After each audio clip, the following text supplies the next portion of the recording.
Why is making pottery a useful lesson in teacher training?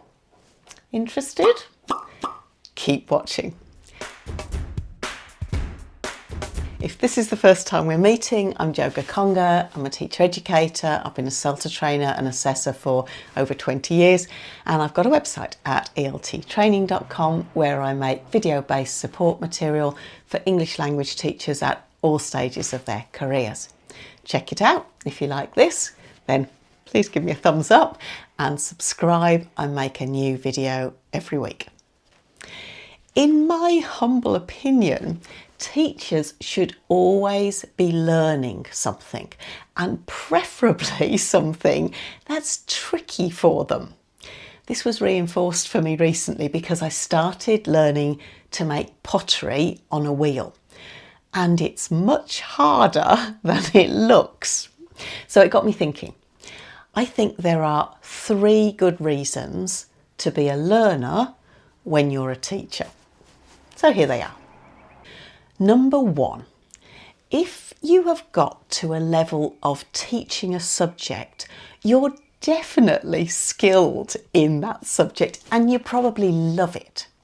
It was probably something you had an innate talent for, something that you found relatively easy to learn, and you were motivated by your success to get better.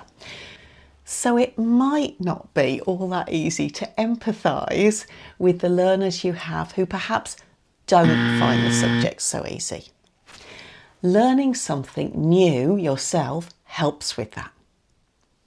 Number 2, we don't often see other teachers in action, especially not from the perspective of a learner.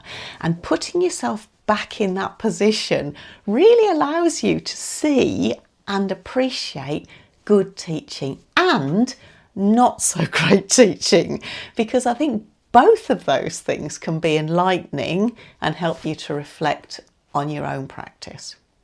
And last, but definitely not least, number 3, just because learning something is fun and it keeps you interested in life. So here are my first efforts at pottery.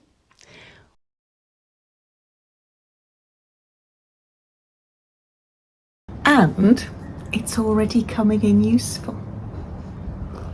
What new thing are you going to learn?